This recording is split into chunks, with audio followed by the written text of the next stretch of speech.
Hello, my littles. Welcome to Mammy's Corner, and I'm Mammy. But you already knew that because I'm your Mammy. It is time to do affirmations. Are you ready to do affirmations? Are you? I can't hear you. Are you ready to do affirmations? All right, really loud now. You ready?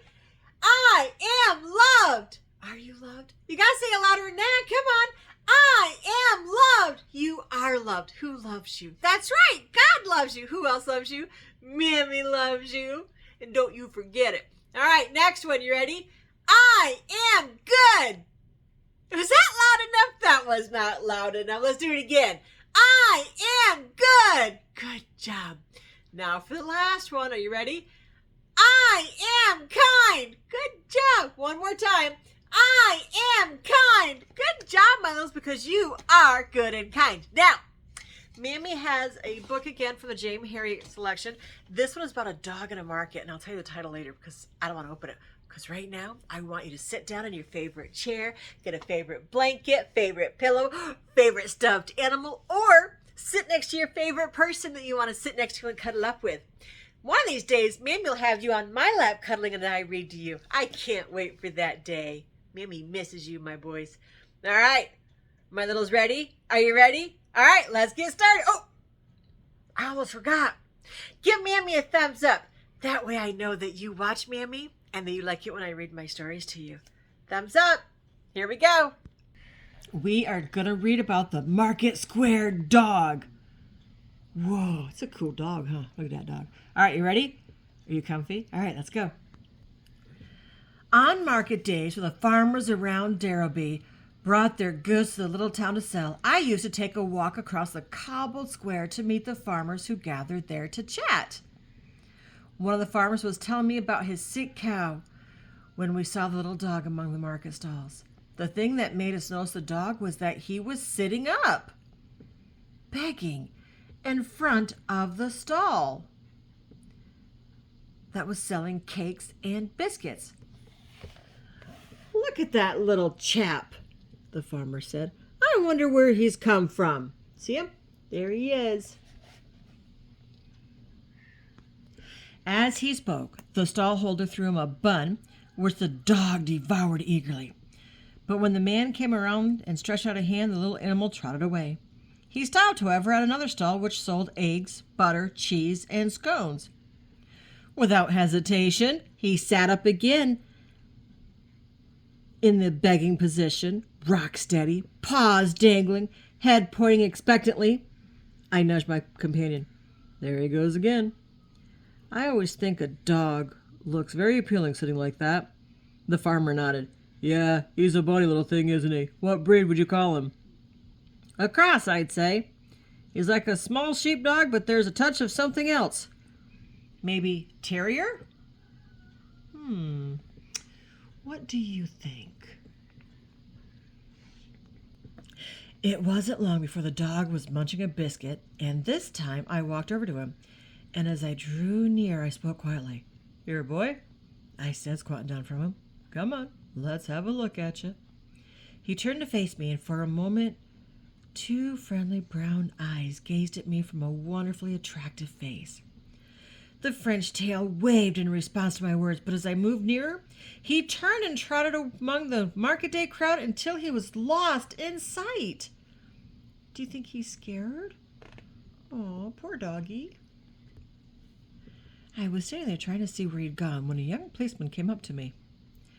I've been watching that wee dog begging among the stalls all morning, he said, but like you, I haven't been able to get near him. Yes, it's strange. You can see he's friendly, but he's also afraid. I wonder who owns him. I reckon he's a stray.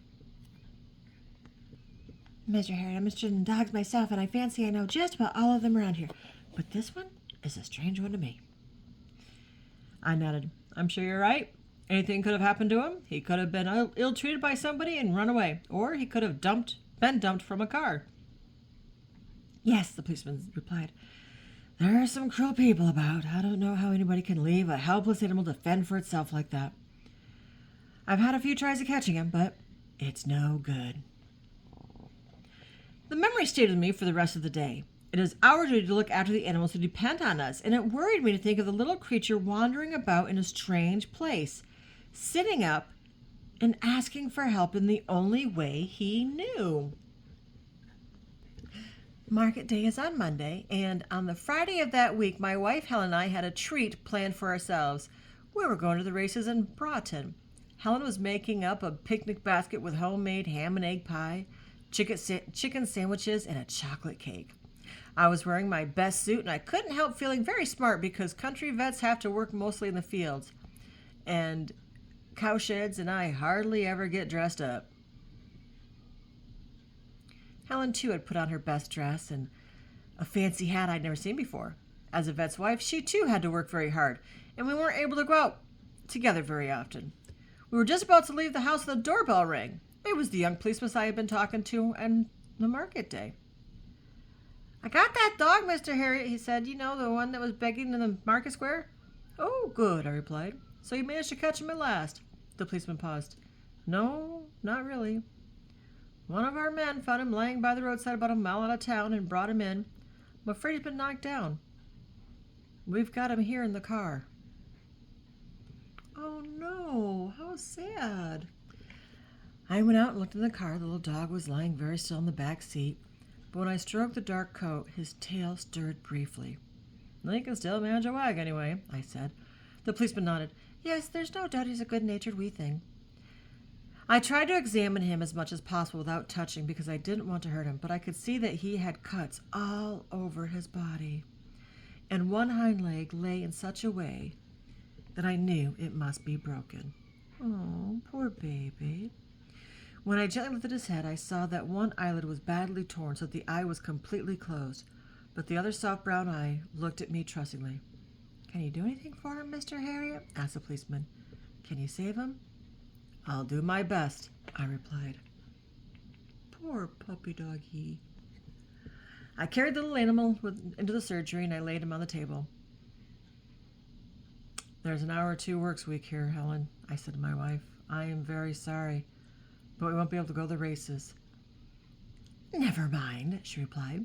"We must do what we can for this fellow." Rather sadly, she took off her fancy hat and I took off my good jacket. Dressed in our white coats, we began to work.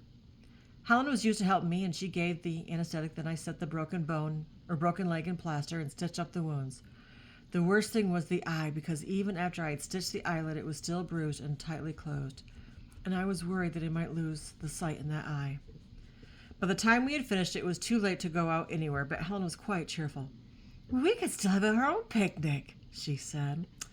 "Aw, she's so understanding. Isn't that nice of her to be so kind and understanding? Just like you, my littles, because you are so good and kind. Aw." We carried the sleeping dog out to the garden and laid him on a mat in the lawn so that we could watch him as he came round from the anesthesia. See, right here. Out there in the old high-walled garden, the sun shone down on the flowers and the apple trees. Helen put on her fancy hat again, and I put on my smart jacket back on, and as we sat there, enjoyed the good things from the picnic basket. We felt that we were still having a day out, but Helen kept glancing anxiously at the little dog, and I knew she was thinking the same thing as I was. Would he be all right? After all that we had done for him? And even then, what was going to happen to him? Would his owners ever come to claim him? Because if they didn't, he had nobody in the world to look after him. Oh, what's going to happen? Do you think they might keep the little doggy? Let's find out. Since he had been found by the police, he was officially classified as a stray and had to go into the kennels at the police station. When I visited him there 2 days later, he greeted me excitedly, balancing well on his plastered leg, his tail swishing. See, there's his plastered leg right there. All his fears seemed to have gone. I was delighted to see that the injured eye was now fully open and the swelling down. The young policeman was as pleased as I was. "Look at that!" he exclaimed. "He's nearly as good as new again." "Yes," I said. "He's done wonderfully well." I hesitated for a moment. "Has anybody inquired about him?" He shook his head. Nothing yet, but we'll keep hoping, and in the meantime, we'll take good care of him here. Aw, isn't that nice? I visited the kennels often, and each time the shaggy little creature jumped up to greet me, laughing into my face, mouth open, eyes shining, but nobody seemed to want him. After a few more days, it was clear that no owner was going to claim him, and my only hope was that somebody else would take him and give him a home.